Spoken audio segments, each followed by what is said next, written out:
In today's gripping story, we will uncover the case that forever changed the life of Officer Rick Barnes. A phone call in the middle of the night carried the desperate voice of a child.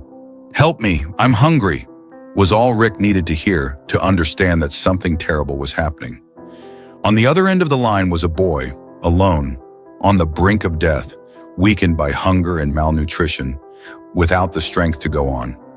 Against all the rules, Rick made a decision that would put his career at risk, but he never imagined what he would find in that trailer. A dark secret awaited him, something that would shake even the most experienced officer. What Rick discovered that night was more than a mission. It was a calling to save a life.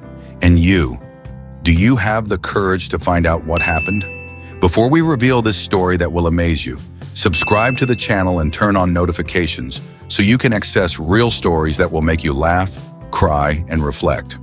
The clock struck 8 p.m. as Rick Barnes, a dedicated Milwaukee police officer, began another night shift. For him, this routine was already part of his life. Between calls about common emergencies, street conflicts, and accident reports, he knew the night often brought surprises, sometimes unpleasant ones. However, that night, something happened that he would never forget. The phone rang, and Rick answered with his usual professional demeanor. But the voice he heard on the other end of the line was different. Weak, almost a whisper, it was laden with pain and desperation. "Help me, please," said the child's voice, breaking the silence of the room. Rick immediately became alert. It was rare to receive calls like this, especially from children. He tried to stay calm and follow protocol. "This is the police. How can I help you?" His voice was firm, but deep down, he felt unease. The child hesitated before responding. The frailty in his words was evident. "I'm hungry," he said, as if that confession was the last thing he could do before giving up. Rick frowned. His instincts told him something very serious was happening. "What's your name? Where are you?" he asked, trying to gather information quickly. The small voice replied, "Johnny." Then the silence on the other end of the line became deafening. Rick asked again where the boy was, but Johnny didn't know the exact address. He mentioned that he was in a trailer, alone, and hadn't eaten in 3 days. That was enough to make Rick's heart race. He had dealt with many emergencies before, but the image of a hungry and abandoned child made him abandon any emotional detachment. As he listened to Johnny vaguely describe the location, something in Rick shifted. He couldn't ignore the fear in the boy's voice. This call was unlike any other. It carried a different weight, a plea that felt more like a cry for survival. Rick knew he needed to act fast, but he had no idea that this call would be the beginning of a story that would change his life forever. Rick tried to stay calm as he continued the conversation with Johnny. The boy's voice was weak, filled with fear and exhaustion. "Are you safe now?" the officer asked, trying to reassure him. Johnny paused before answering, and in that silence, Rick felt the weight of loneliness and despair. "I don't know. My stomach hurts a lot," Johnny said, his voice breaking. Rick took a deep breath. He needed more information to locate the boy. "Do you know where your mom is? When was the last time you saw her?" The boy's response hit him like a punch to the gut. "She left a while ago. I don't know where she is." Rick leaned forward, gripping the phone tighter. It wasn't just hunger, it was desperation. Johnny hadn't eaten and had been drinking water for 3 days. With every word the boy spoke, Rick felt the urgency grow. "Can you remember anything that might help me find you?" Rick asked, trying to stay calm. Johnny began to describe the little he knew. Trees around, simple houses, nothing concrete as a point of reference. With every detail shared, Rick realized that Johnny was not just a child in danger, he was struggling to survive in conditions that no child should ever face. Rick closed his eyes for a moment, feeling a mix of frustration and determination. Still confused, he asked, "How did you manage to call the police, Johnny?" The answer was surprising.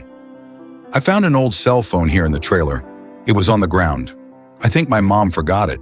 It had a little battery left, so I was able to call now," Johnny explained, his voice growing more and more tremulous.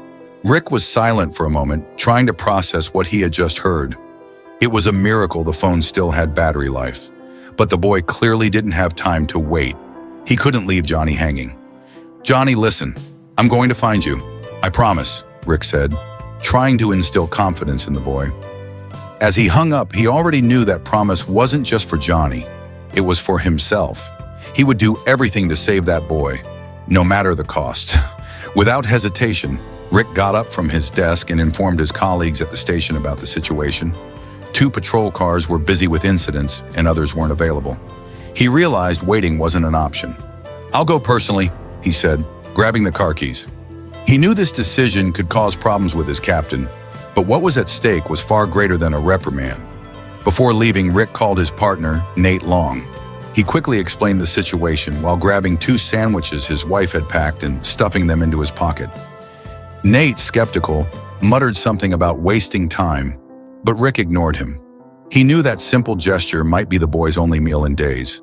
As they drove, Rick couldn't get the image of Johnny out of his mind. The thought of such a small child, lost and hungry, was unbearable. He adjusted the police radio frequency and accelerated. Within 20 minutes, they arrived in the trailer area. The trailer was dark, surrounded by the stillness of the night, broken only by the occasional barking of dogs in the distance. Rick stepped out of the car quickly, holding a flashlight in one hand and his phone in the other, with Nate following a few steps behind. "Johnny, this is Officer Rick. I'm outside," he called, trying not to sound alarming. There was no response. Approaching the trailer door, Rick noticed it was locked. He knocked firmly enough to be heard, but there was still no sign of Johnny. "Kid, are you there? It's Rick, the officer you called." After a few seconds of silence, a muffled sound came from inside. A low moan, like someone struggling to react. Rick looked at Nate, who nodded in affirmation. It was time to act. Without hesitation, Rick forced the door open with his shoulder. The wood gave way with a dry crack, and the trailer door swung open.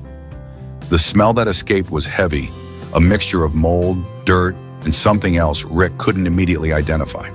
He shone his flashlight inside, and what he saw made his heart tighten.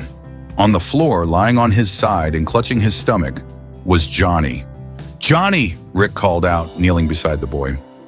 The flashlight revealed pale skin and half-closed eyes that barely reacted to the light. The boy was breathing laboriously, his dry, cracked lips showing clear signs of dehydration. He clutched his stomach with both hands, a gesture that conveyed his pain. "Hey kid, can you hear me? I'm Rick. I'm here now," the officer said, placing a hand on the boy's shoulder. Johnny slowly opened his eyes. Rick immediately grabbed one of the sandwiches he had brought. He knew he needed to act carefully. "I'll give you a little food. Just a small piece, okay? You're really weak." As he unwrapped the sandwich, Nate, who had been shining his light around the rest of the trailer, called for Rick's attention. "Rick, there's something over there," Nate said, pointing toward the back of the trailer. Rick looked in the indicated direction. In a small bedroom on the other side, a figure lay on a bed. Only one leg was visible under the blanket. A chill ran down Rick's spine, but he focused on Johnny for a moment. "Stay with me, kid. I'm going to take care of you," he said, trying to keep his voice steady. Rick gave Johnny a small piece of the sandwich and stood, moving cautiously toward the bedroom, with Nate close behind. "Is someone there?" Rick asked as he approached slowly. The flashlight revealed a woman lying on her back, covered up to her shoulders. Marta, Johnny's mother, lay motionless, her skin as pale as a corpse. Rick felt the tension in the air. He gently touched her arm. Her skin was pale, and her lips had a bluish tint. When he felt her pulse, her skin was cold as ice, but there was a faint, almost imperceptible heartbeat. "She's alive," Rick said, feeling a momentary wave of relief. However, he knew her condition was critical. Johnny's mother had been there the whole time, but Rick realized that due to hunger and mental confusion, the boy likely hadn't noticed his mother unconscious on the bed. "She's showing signs of hypothermia," Nate observed, pointing to the thin blanket barely shielding her from the night's cold. Rick quickly covered Marta with everything he could find in the trailer, while Nate was already on the phone calling for an ambulance. The tension in the air was palpable. Every second felt like an eternity as they waited for help. Rick returned to Johnny, who looked at him with wide, frightened eyes. "Is my mom going to be okay?" the boy asked weakly, still chewing on the sandwich. Rick knelt beside him and held his hand. "She's very weak, but she's alive. And now, with the ambulance on its way, we're going to take care of her." "You did everything you could, Johnny." "You were very brave," the officer said, trying to reassure him. As the sound of the ambulance's siren finally broke the night silence, Rick felt the weight of the situation grow heavier. He had promised to help Johnny, but now he knew saving his mother would be an even greater challenge. The urgency of it all made every action feel critical. Marta needed immediate care, and Johnny needed hope. Rick was determined to give both a fighting chance. Rick turned back to Johnny, who was still looking at him, chewing the small piece of sandwich. "I thought no one was coming," the boy said weakly. Rick gently placed a hand on his shoulder. "I came, Johnny, and I'm going to get you and your mom out of here." Meanwhile, Nate was ensuring the ambulance was on its way, making sure this bleak scene would be the beginning of a change for this family. As Johnny slowly regained some strength with small bites of the sandwich, Rick sat beside him. He knew that to calm the boy, he needed to earn his trust. Using the gentlest tone possible, he began to ask about his life. "Johnny, tell me a little about you and your mom. What happened for you to end up in this situation?" he asked, careful not to push too hard. Johnny took a deep breath, still weak but willing to talk. Perhaps it was the relief of not being alone anymore, or the kindness in Rick's eyes that encouraged him. "My mom always worked hard. She did everything to take care of me, ever since my dad died," he began, his voice trembling. Rick could tell the topic was painful for the boy, but he let him continue at his own pace. "My dad, he was a good man. He worked in a garage and always took me out for pizza when he had time off. But one day, he got sick at home and never came back," Johnny said, discreetly wiping his eyes with the back of his hand. Rick felt a pang in his chest. The loss of his father was clearly a turning point in the boy's life. "After that, we had to move. My mom got a job at a clothing factory. She packed boxes and stacked things. It was hard work, but she never complained. She said she did it all for me," Johnny continued as Rick listened attentively. "She left early and came back late, always tired. Sometimes she couldn't even eat before going to bed." Johnny paused as if searching for the right words. "A few months ago, things started getting worse. The factory brought in some new machines and my mom said they did everything faster. She was afraid of losing her job, and then that's exactly what happened. They let her go." Rick noticed Johnny's voice beginning to falter, not just from weakness, but from the emotional weight of recalling those moments. "Without her job, we didn't have any money. She tried to get credit to buy food, but no one helped. We ate less and less. She cried a lot. Then she started sleeping more. I think she didn't want to feel the hunger," Johnny said, his eyes now welling with tears. Rick placed a hand on the boy's shoulder. "You were very brave, Johnny. Your mom is strong too. We're going to help both of you get through this, okay?" Johnny nodded, trying to hold back his tears. As the boy spoke, Rick understood the extent of this family struggle. A mother who did everything she could to care for her son, despite facing loss, poverty, and despair. A child who, despite it all, kept hope alive by picking up a phone and seeking help. For Rick, this was no longer just an emergency call. It was a chance to give a fresh start to a family that life seemed to have forgotten. When the paramedics arrived at the trailer, Rick felt a mix of relief and urgency. Marta was in critical condition, and they quickly worked to stabilize her before placing her on a stretcher. Johnny, still very weak, watched the scene while holding Rick's hand tightly, as if afraid of being left behind. As the paramedics assessed Marta, one of them turned to Johnny, noting his frail condition. "He needs medical attention too," said the paramedic, pointing to the boy's pale appearance and clear signs of dehydration. Rick nodded, understanding the necessity. "Johnny, you'll go with your mom. They'll take care of you at the hospital," Rick said firmly and reassuringly. Johnny looked at Rick with fear and uncertainty. "What if I can't stay with her? What if I never see her again?" he asked, his voice trembling. Rick knelt beside him and held his hands. "You need to trust me.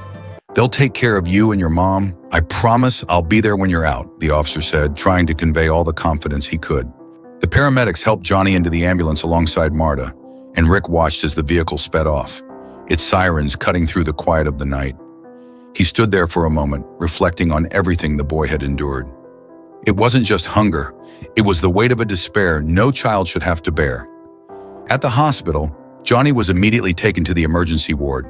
He was severely dehydrated and malnourished, and the doctors started him on intravenous fluids. The boy was hospitalized for 2 days, receiving all the necessary care to regain his strength. During this time, he began showing signs of recovery. His once pale cheeks gained a slight rosy hue, and his voice, which had been barely a whisper, began to grow stronger. Meanwhile, Rick maintained constant contact with the hospital, ensuring that Johnny and Marta were being well cared for. He knew the road to recovery would be long, but those first steps were essential. For Rick, every update about the boy's improvement was a relief, but he knew there was still much to be done. When Johnny was discharged from the hospital, Rick was already waiting for him at the reception area, fulfilling the promise he had made. The boy, still visibly shy, slowly walked toward the officer, a mix of relief and insecurity in his eyes. "I knew you'd come," Johnny said with a faint smile, holding an improvised backpack with his few belongings. Rick knelt to his level and placed a hand on his shoulder. "A promise is a promise, kid. Now let's go home," he replied, smiling. On the way, Rick explained that his wife, Sonia, was excited to meet him. "She prepared something special for you," the officer said, trying to ease the nervousness Johnny was showing. When they arrived at Rick's house, Sonia greeted them with a warm hug and a smile that immediately made Johnny feel welcome. "Hi, Johnny, we've been waiting for you," she said, her sweetness breaking through the boy's barriers. Soon, Sonia led Johnny to the kitchen, where a warm and hearty meal awaited him. The aroma of homemade food filled the air, something Johnny hadn't experienced in a long time. He hesitated, as if it was too good to be true, and looked at Rick and Sonia for reassurance. "Eat as much as you want. It's all for you," Sonia said, pulling out a chair for him. Johnny started slowly, but soon gave in to the meal. Each bite seemed to restore a piece of his lost strength. Rick and Sonia watched silently, exchanging glances filled with compassion and admiration. "How long do you think it's been since he had a meal like this?" Sonia whispered, visibly moved. Rick just shook his head, unable to put into words the sadness he felt imagining all that Johnny had endured. After the meal, Sonia showed Johnny the guest room she had prepared with care. There were new clothes on the bed, simple toys on a shelf, and a soft blanket folded neatly in the corner. "This will be your room while you're here," she said with a smile. Johnny stood still for a moment, unsure how to react. Finally, he murmured, "Thank you." That night, as Johnny slept peacefully for the first time in months, Rick and Sonia sat in the living room, reflecting on everything that had happened. "He needed us, Rick. It wasn't a coincidence that you took that call," Sonia said, holding her husband's hand. Rick nodded, glancing toward the room where Johnny was. "I never thought something like this would change my life so much," he replied. In the following days, Johnny began to regain more of his strength. The safe environment, constant care, and proper nutrition restored not only his health, but also his hope. He started smiling more, talking with Rick and Sonia, and even playing with the few toys he had been given. For Johnny, the house wasn't just a temporary place. It was a refuge that made him believe in a better future again. A few days later, Rick entered Johnny's room with a smile. "Today's a special day, kid. We're going to visit your mom at the hospital," he said, holding a bag with some clean clothes Sonia had prepared. Johnny jumped out of bed excitedly, his eyes shining with anticipation and nervousness. "Is she better?" he asked, his voice filled with hope. Rick nodded. "She's awake and waiting for you." On the way to the hospital, Johnny held Rick's hand tightly. He didn't say much, but the grip of his small hand showed how much that moment meant. When they arrived, they were led to Marta's room. The door was slightly ajar, and Johnny peeked in before entering. His mother was sitting on the bed, still pale, but with a serene expression. When her eyes met her son's, tears began streaming down her face. "Johnny!" Marta exclaimed, opening her arms. The boy ran to her, hugging her tightly. "I missed you so much, Mom," he said, his voice choked with emotion. Marta stroked his hair, sobbing. "I missed you too, my love. I thought I'd never see you again. Please forgive me for everything," she said, her voice breaking with tears. Rick stood at the door, giving them space. He watched silently, feeling grateful to have been a small part of that renewed connection. Marta looked at Rick, moved. "Thank you, officer. You saved my son, and me too," she said sincerely. Rick simply nodded with a humble smile. "You're both strong. You just needed a little push," he replied. Marta cupped Johnny's face with both hands, looking into his eyes. "I promise I'll never let you go through anything like this again. I'll fight for us, my son. I'll never give up again," she said with determination. Johnny smiled, wiping his tears. "I knew you'd be okay, Mom. Now we have Rick and Sonia too," he said, glancing gratefully at the officer. The rest of the visit was filled with laughter and shared stories. Marta told Johnny that the doctors were confident in her recovery and that she would soon be discharged. The boy spoke excitedly about Rick and Sonia's home, Sonia's cooking, and how safe he felt for the first time in a long time. When visiting hours ended, Johnny gave his mother a tight hug. "I'll come back tomorrow, okay?" he said. Marta smiled, drying her tears. "I'll be here waiting for you, my love." Rick placed a hand on Johnny's shoulder and guided him out, while the light in Marta's eyes seemed brighter than ever. That day, Rick realized that although challenges still lay ahead, the love between mother and son was a powerful force capable of overcoming any obstacle. He knew the family's struggle was far from over, but now there was hope, and that was what truly mattered. After leaving the hospital, Marta and Johnny were welcomed by Rick and Sonia at their home. In the backyard, there was a small guest house that the couple usually used for visitors or storage. But in this situation, they transformed it into a temporary home for Marta and her son. "It's simple, but it's ready for you," Sonia said, handing Marta the key. With tears in her eyes, Marta thanked them deeply, feeling for the first time in a long while that she could breathe easily. In the early days, Marta was still recovering physically and emotionally. Sonia took charge of helping with daily tasks, while Rick, in his free time, mobilized the community to support the family. Neighbors brought furniture, clothes, and food, ensuring that Marta and Johnny had what they needed to start over. Even Rick's fellow officers contributed, reinforcing the sense of solidarity around them. During this time, Marta began rebuilding her confidence. Sonia encouraged her to seek new opportunities and believe in the value she could bring. Rick used his contacts to introduce Marta to a small office that needed a secretary. The interview was a success, and soon she got the job. "You achieved this on your own, Marta," Sonia said, seeing her smile with the contract in hand. Marta, her eyes shining, replied, "I wouldn't be here without you." With a steady salary and fewer work hours, Marta began saving money. Meanwhile, Johnny thrived in his new routine. He loved the welcoming environment of Rick and Sonia's home and quickly felt at ease. Meals were plentiful, security was constant, and he had returned to being just a boy, something hunger and despair had stolen from him for so long. After a few months, with the support of Rick, Sonia, and the community, Marta managed to rent her own home.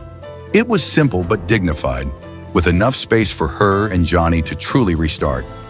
On moving day, Rick and Sonia helped carry boxes and set up furniture. "You gave us more than a roof over our heads. You gave us hope," Marta said emotionally as she looked at their new home. Johnny ran to hug Rick before he left. "Thank you for everything, Officer Rick," the boy said, clutching the arm of the man he now saw as a true hero. Rick knelt down and looked into Johnny's eyes. "Never stop believing in yourself and your mom. You two are stronger than you realize."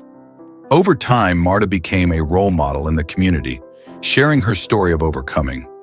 Johnny returned to school, where he made new friends and displayed an infectious enthusiasm for life. For Rick and Sonia, the success of that family was a constant reminder that sometimes a simple act of kindness can be the difference between despair and a fresh start. And for Marta and Johnny, the experience was not just a miracle, but the beginning of a life filled with possibilities. 6 months had passed since the night Rick answered that desperate call. Life seemed to have settled into a calmer rhythm for everyone. Marta and Johnny were living in their new home, rebuilding their days with safety and stability. Rick and Sonia remained present in their lives, visiting them regularly. But fate seemed to have one more surprise in store for the couple who had changed the future of that family. One morning, Sonia was restless. Something had been different about her in recent days, a feeling she couldn't ignore. "Rick, I think we need to go to the doctor," she said with an enigmatic smile. Rick, always attentive, noticed the different glow in his wife's eyes. "All right, let's go," he replied, holding her hand. A few hours later, the two walked out of the doctor's office with news that would change their lives. Sonia was pregnant. At first, Rick was silent, absorbing the moment. But as they walked back to the car, he stopped and held Sonia's face in both hands. "This is a gift, Sonia, a gift I never thought I'd be ready to receive," he said, his eyes glistening with tears. That night, as the two discussed the news, Rick couldn't help but think of Johnny. He remembered how, months ago, he had hesitated to take responsibility for that hungry and frightened boy. The idea of being a father figure had scared him, but Johnny had taught him something he had never realized. Fatherhood isn't about being perfect. It's about being present, protecting, and loving unconditionally. "Can you believe all of this started with that call?" Rick said as he gently placed his hand on Sonia's still flat belly. "If it weren't for Johnny, I never would have believed I could be a father. He showed me that even when we're scared, we can make a difference in someone's life." Sonia smiled and held his hand. Maybe all of this was connected. Maybe that call didn't just change Johnny and Marta's lives, but ours too. Rick nodded, feeling a mix of gratitude and reverence for everything that had happened. The following months were filled with joy and preparation. Marta and Johnny were the first to hear the news, and Johnny was ecstatic. "I'm going to have a little brother or sister?" he asked, his eyes sparkling. "That's right, kid, and I'm going to need a good advisor to help me be a better dad," Rick joked as he ruffled the boy's hair. When the baby was born, Rick held the child in his arms for the first time and felt something he could never describe. He looked at Sonia, then at Johnny, who stood next to Marta in the hospital room, and realized that everything from that night 6 months ago was connected. That call, which had seemed like just another emergency, had transformed not only the lives of a family in despair, but also his own. In that moment, Rick understood that the true strength of fatherhood lies in the love we're able to give, even when we don't know what the future holds. The miracle of life wasn't just in Rick's arms, but in the journey that he, Sonia, Marta, and Johnny had traveled together. It was a lesson in faith, courage, and love that bound them forever. If you made it this far, comment below, "I made it to the end." Share this story and help spread the emotion to more people. Just click share and let this remarkable story touch others.